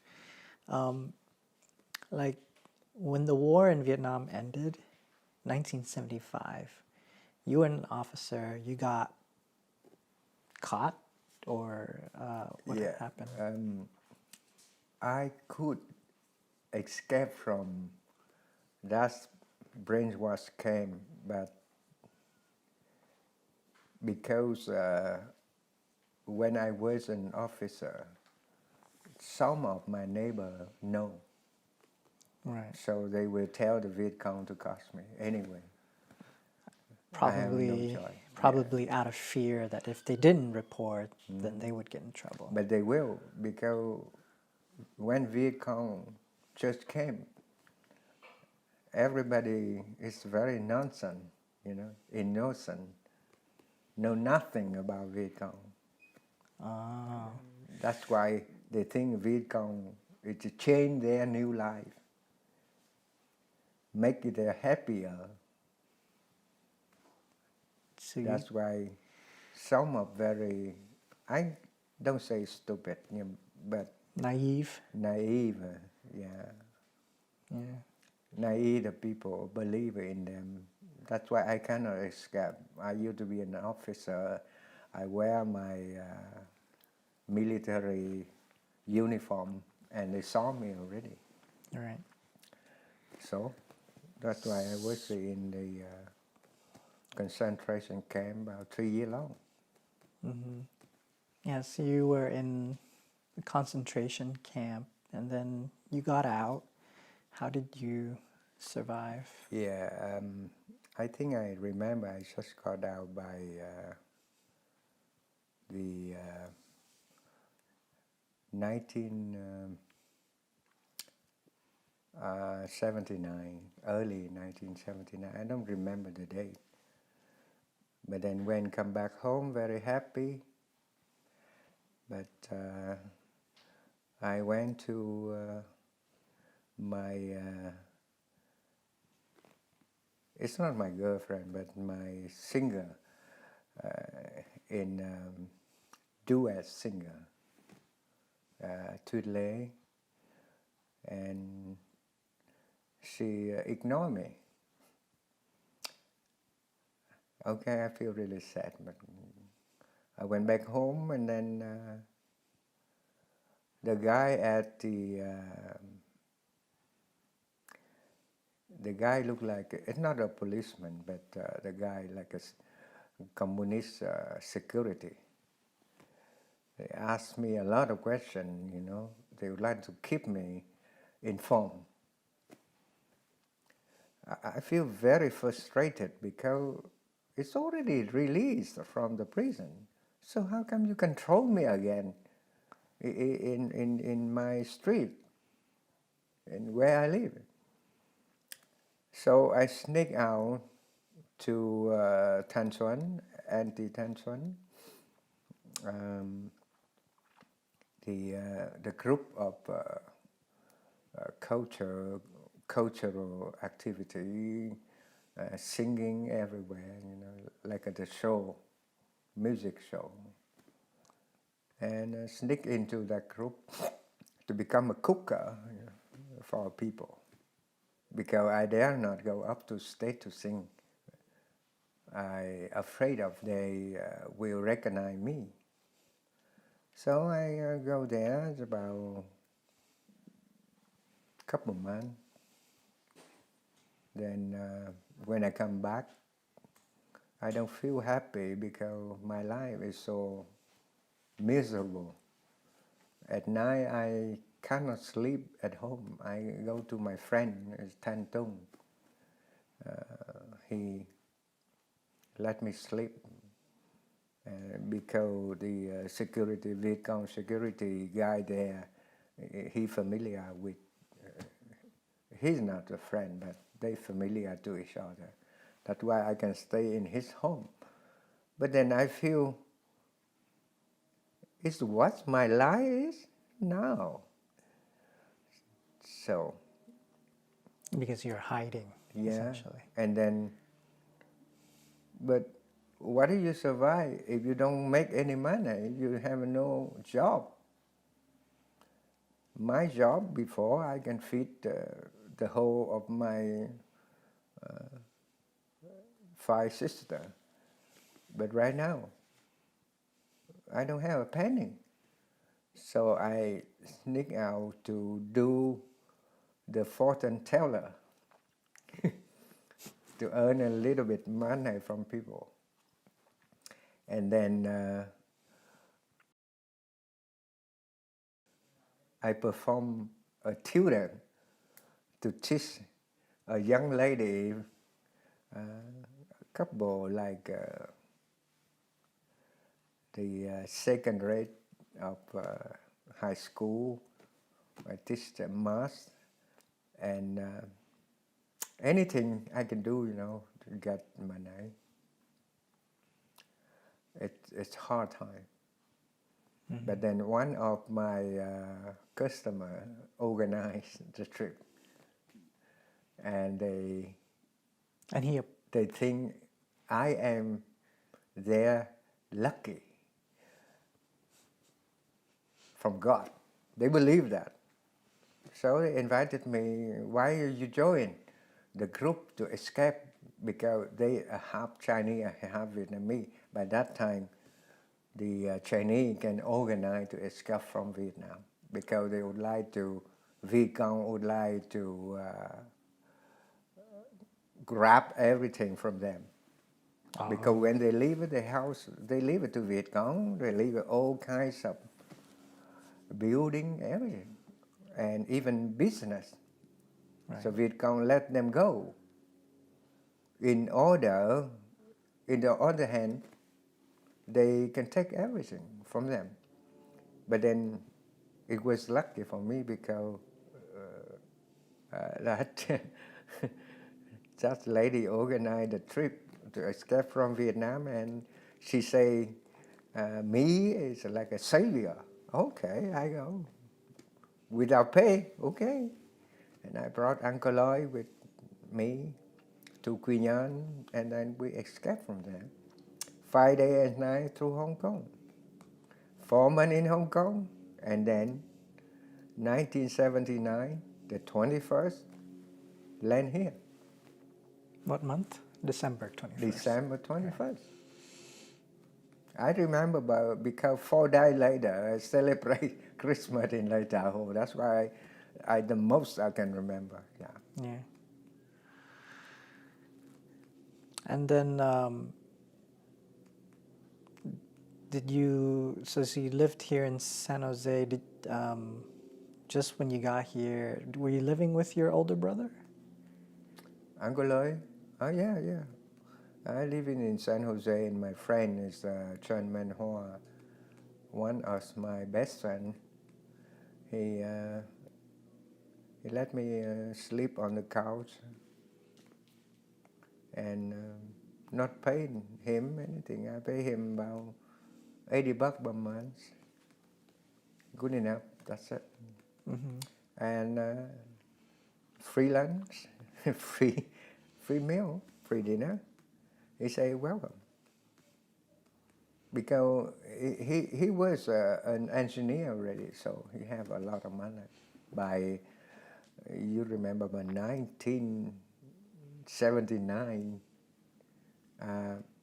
1980, I lived with Tom in 1980. 79, I lived with my older brother. Mm-hmm. Yeah. So, But then it's very inconvenient, so that I would rather to live with my friend. So, and so the first, there's definitely some generosity there from him. so the first my car is a very little Honda, little car, $400 from the dealer. I say I can save only $400, so sell me the car so I can go to work. I resell the car $500, so I gain one. After I purchased the new one. Okay, not new. Every car in my life is a used car, but to me it's new. Mm-hmm. At least 10 years old car. I don't want a new car. I don't know why. I like to live with things old and ordinary, you know. If I had to ask the question, like given the years that you, let's say, became part of the military, to live, first coming to the United States, there was a lot of struggle, right? Yeah. How did you overcome that struggle? Because a lot of people would sometimes they might give up. Patient and proud of yourself, because my background, I cannot be a normal person. It couldn't be like that. I have to overcome myself, go up, not go down, not giving up. I have a very strong mind, never giving up to anything. That's why I used to work in Granger. They promote me up to design engineer after almost under 5 years. How come I design it? But I designed it. The DTL 7300 is my design, because the one who designed it left the company and worked for another company, a Lambda, and worked for the opponent of my company. And then my boss say, "Can you do that time?" I say, "Why not? Let me." And I completed. From 250,000 channel to 2,000 channel. So I complete everything, and the stock go up from $9 to $149 within three years. That's why I have a money. Yeah. So having a strong mind. Strong. And what made your mind strong? Knowledge. Because when you have a knowledge, okay, you have an educated, very high educated people, you cannot live like a normal person. Day by day, let the time going by. See? You need to be something, like in music. I became famous, see? Everybody call me, okay, where Thanh Lap, where Thanh Lap? If my wedding, my children wedding don't have Thanh Lap, that's not fun. See, I become a legend. Yeah, for everybody in San Jose. Without Thanh Lap, it's not fun. Because I make a lot of fun in the wedding. I make a lot of joking around, make the wedding happier. Mm-hmm. Not boring, not just sitting there and eating, just laughing out. Somebody even throwing out the food when they're laughing. They cannot stand it. It's so fun. That's why I become famous. And then I play music very well too.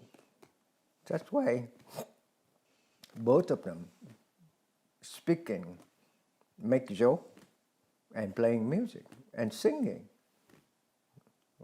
Inspires people. Yeah. What else you want to have in one person? Like to the technology, I'm the design engineer. Before I designed the channel, later inspection, I designed a transistor. Can carry 1,000 watts. And nobody can reach to that level. I don't know why I have that. My main subject when I was in the university is the literature, social science, philosophy, biography. Nothing to do with the design. Not even one component I learned. What is a transistor mean to me? See? What is a collector? What is a bay? What is the emitter? I even don't know how it looked like, how the construction of it. But when I worked to Spectrum, I learned from the first day. 2 years later, I took a project to design a transistor, 1,000 watt, and I succeed. Nobody succeed. Even they pay a lot of money to the engineer around, but it's still burning. It's still flick, okay. 500 gone, flick, 500 gone. The sample is a $500. It's not simple, but we sell that chip $1,000 per one transistor. Mm-hmm. So I don't know why I succeed in some field. It's not my main field and my strong field, but I still succeed. Even music, I'm not learning in the school. See, I'm learning from a blind man, but I'm success. I can play any kinds of music I want. Literature, I wrote a lot of story on the Facebook. If you can take a look at it and translate into English, it's very interesting. Poem, everything. To language, I can write poem, I can write music. I think, I'm kind of the same way, and I think it's because where it comes from is a skill to understand all the parts and how they fit together. Like when I grew up with Uncle Dang, and he owned a lot of computer parts, and he would have me put it together, put computers together, from the individual parts. And so what I had to learn was, okay, what is the name of that part? What is the name of that part? What does it do? And where does it connect and fit with other pieces? And that skill set helped me learn other areas like art, where I would learn, okay, there's this one style, there's another design philosophy.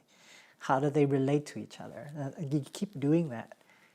Like I see patterns, but I see the way to understand, like in the medical field, human body, you have different parts. You have to understand the role and the relationship to each other. So, and I think you're able to do that as well. You're able to apply yourself because you spend the time to understand what makes... logic.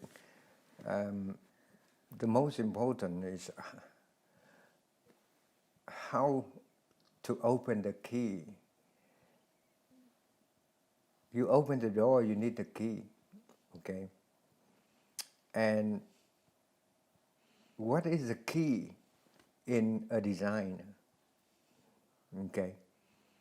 Function of a design is only the activity of it. That's the outlook. But the key of success is the idea, how put things together in system, not how put things together to make it work. No, it's not work like the way you want. It can work, but it's not like the way you want.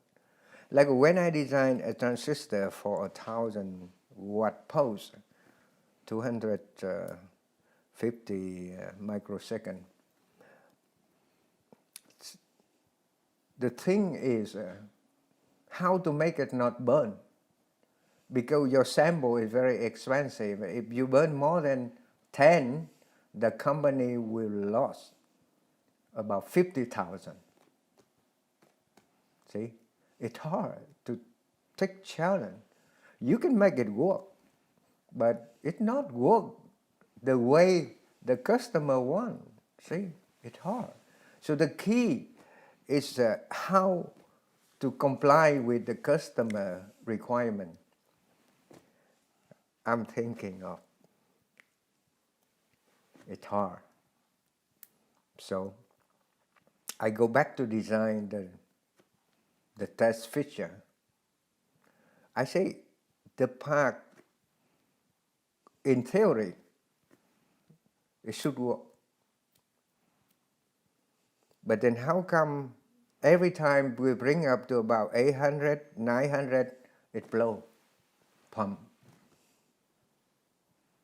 Just like fire, cracker, boom, $500, pump, $500. In one day, if you burn about 10 packs, see, 50K. I mean 5K. Yeah. It doesn't mean that the money is not belong to me, so I don't feel bad. But even the money belongs to the company, and you work for the company. That's your money too, right? Your salary. Mm-hmm. Okay. I dig it up into the feature. How to bring things to the high level without burning. Temperature. See? So I cool the test feature down to a normal temperature of like normal temperature room is about 60, 65. I bring it down to about 40 and keep it steady at 40. I bring it up to 950. I'm almost success. I said a little bit more, but I reduce the temperature down to about 35. I bring it up 1,000, 1,200, not burn. Now I know the key. How the customer can design a feature like that? Very easy. Put all that feature in the freezer room. Cool. Right? And then it could work. You can let 1,000 watt sitting in 65 degrees, it will go up to 85 at burn, right? Like you bake a cake, freeze down. Okay. So I write up a condition for operating. Customer agree, okay. Easy, air conditioning, easy for us. That's cheap, right? Yeah. It only works in the air condition. So make the fan for it. Blow the fan, blow the hydrogen to it. Don't blow so hard. Just blow like normal. Okay. Every 2 seconds, okay, open the hydrogen. But don't open the hydrogen all the time because it will free the part. When it freezes the part will break. Because hot, cold, break. Yeah. Very easy, pretty simple. Timing it. Open, close, open, close, 2 seconds. So, work like champ. They buy a lot, so the company very happy, you know. Yeah, I'm pretty sure your boss was happy. So that's pretty much what the questions I wanted to ask you. But, I want to kind of close on this note, or, my motivation for wanting to interview you was that I'm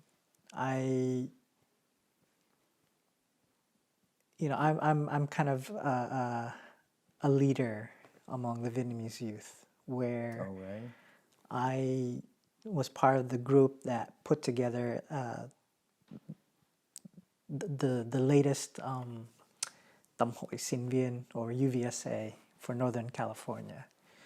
And now I'm sitting as a board chair for the Viet American Youth Association. And so, for the longest time when I was running these organizations, there was a part of me that felt like, I don't feel like a leader because there are things about my life which I don't feel like I took leadership in. And one of those things was my relationship to you, where I pushed it off to the side, ignored it, didn't really want to fix it. But so it always felt like a fraud. I felt like a fraud telling people on what it means to be a leader or take leadership, and then while at the same time kind of ignoring my own responsibilities for myself and my family, right? But now I'm starting to wake up. I'm waking up to this notion that basically everything I preach about leadership, I'm now applying it to myself. And now I feel more at peace because now I'm actually taking action to be true to what I care about. Yeah. Let's put it this way, son. Don't think it's a leadership. We should build up in ourselves the gut to confront. That means the problem solver. It's not a leadership, but it's the problem solver. Because the society very complicated. So all kinds of work, students come from all kinds of philosophy, all kinds of habit, all kinds of problem tradition, family tradition, family philosophy, all kinds of generation, and all kinds of area. So in order to complete the leadership, you should have a gut to solve all kinds of problems in the way you think it right. Sometimes a little bit dictatorial, you know. But to complete the work like that, don't be shy, don't be humble. I used to work in Văn nghệ quốc gia. If I humble, I couldn't achieve all kinds of the play on the stage. Memorable. That means nobody can forget it. Even until today, 38 years later, people still remember. So you have to make a strong decision, but don't think that you are leading people. No. If you think you are leading people, then you will afraid of you guiding wrong. You mislead the people. Just think that you are the problem fighter. Okay, you guys put a guy in a group. Okay, subject today what? What are we talking about? We're talking about the leadership of the youth of Vietnamese young people in the future. Okay, sit down. You talk first. Don't ever talk before the people. That's the art. Learn from them. Let them talk. Let them answer. If she or he speak or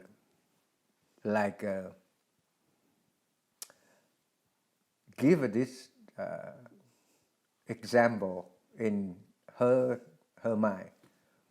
You, what is your answer? You, what are you doing with that? Can you do that?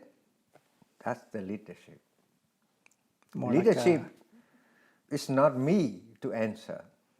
The people in the group will answer, and I am a judge. Leadership is a judge in the court. He never say anything. Okay, you're a lawyer. Okay, what are you talking? So you're saying to basically be a facilitator, to moderate the discussion, but to let the people answer. Yes, because leadership is the one who can give the right judgment to the people activity.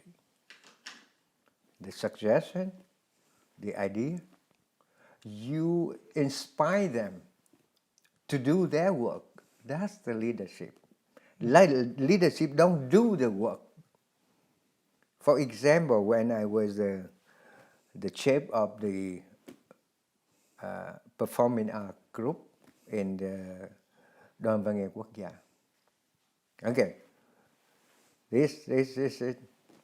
What do you think if I design a dance mean to break the chain? That's mean break the chain from VC. Okay. Diệu Hiền is the one. She think right. That's a good idea. Okay. What is the music? Come from where?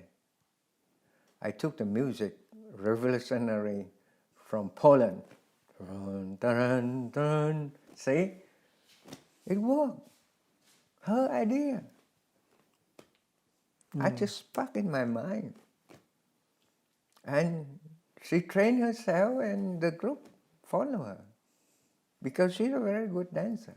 Diệu Hiền is a very good dancer. Yeah, she's still performing in Canh Chim Bách Việt, Wings of 100 Viet dance troupe. Yeah, they still perform even today.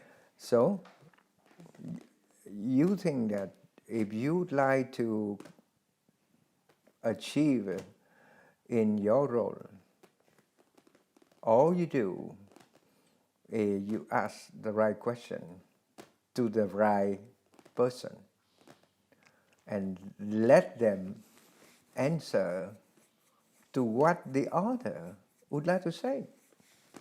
You don't have to say anything. And then after collect all information. Now, sit down, listen to me. You analyze which one. This part, I think, is short of, okay, for example, you'd like to build up a dance. Okay, what kinds of dance? What custom you wearing? What kinds of music you selected? What rhythm need to be shown the way they dance? And where does music come from? That music is enough to ignite the dance? Good. Rhythm, select. Okay, to make it become more mountainy than the people in the city. Sound. See? Movement. Lighting. Rhythm. Complete the dance. That's the format of dancing. Format of singer. How good her voice. How high her voice can go. How low. See? What kinds of music? What kinds of performance? Eye, hand, body. See? How they can show. If she or he comply with all your requirements, then let go on the stage. If not, training yourself again. Cool. Okay, I will make advisor for you. Every time if you have any problem to in your position, like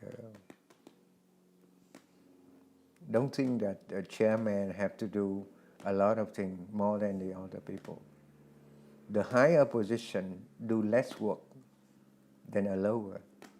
You need more like a specialist, Well, different field. different skill, but I think like definitely inspiring people is part of that role. Yeah, you can ignite an idea and then call in a meeting and then let the people discuss about that. Sometimes they can develop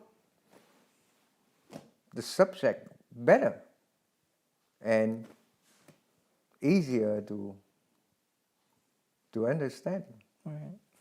And they answer themselves. Yeah, that's true because they have more knowledge. More knowledge and more experience in their field. Yeah. So don't feel bad. Even they post you as a chairman. I know they check out the responsibility to one person, but when you are in this seat, you have to put the group for a right activity. That's all the chairman do. Like a teacher in the school, I don't want to be an excellent teacher. I want my students pass through all kinds of examination. That's my success, right? Like a teacher, Mr. Tong, when he's a tutor, he teach me everything. His success is me,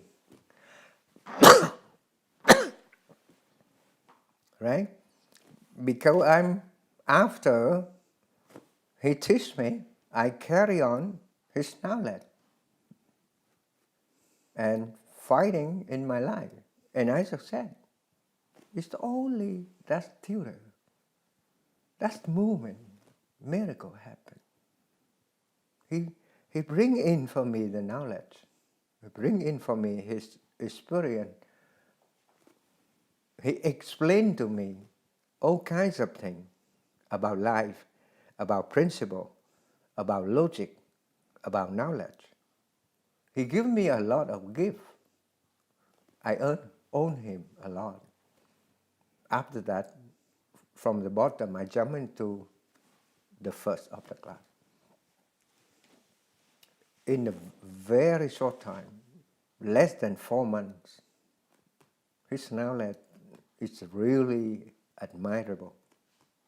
He's a good tutor. He's only teach me, no one else. He say because he respect my dad, so he come to teach me. First of all, how bad your son is. Okay, he asked my dad. He's really stupid. Okay, I will open the curtain to clear all the darkness in his mind. He will become a good student. Okay, after 4 months, I come in a very good student. But you know, every time if I doing something wrong, he whipped me 20 whip. Lay down. Yeah. That's make me become strong. In one time I sneak out of the school, he say, now 100 or 20? I select 100. My God, I'm sick almost 2 weeks long. He whipped 100 whips. I was very stupid at that time. I select 100. What is the punishment, 20 or 100? I say 100 because I skipped the school. But later on, after that 100 whip, I become a good student. I never fail. I don't know. That's funny because corporal punishment is not exactly allowed here in the United States like that. So, or I don't think it's allowed, but it's interesting. That's how you grew up. You inherited from me about the way you think now. See? You close to me already. You know how to use an outlet, know how to use the flexibility in the way to handle things, to handle people. That's the art. Look like you draw a picture. Leadership is drawing a picture without mistake. You use the right color, right lighting, right object, and art. Leader is an art. Okay? Well, that's it. Thanks for the advice, and I'm glad that we're taking this time to record everything. All right. So, Yeah. Okay. well, one more. Yeah. All right, let's do it right because I think we missed. Yeah.